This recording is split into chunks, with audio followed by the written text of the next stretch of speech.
Ishim në Kairo dhe na pritën komuniteti i Kairos, me qenë se unë isha një vizitë me kryeministrin, na pritin në një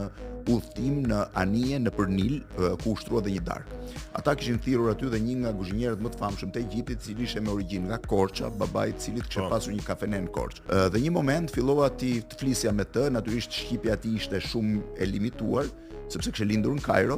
por i thash që shiko, nuk po gjej më si ai byreku që bënte stërgjyshja ime, byreku me qumësh, me kështu më ashtu, ta s'ke për ta gjetur kur, sepse ai nuk është thjesht se është byreku i mirë, tha,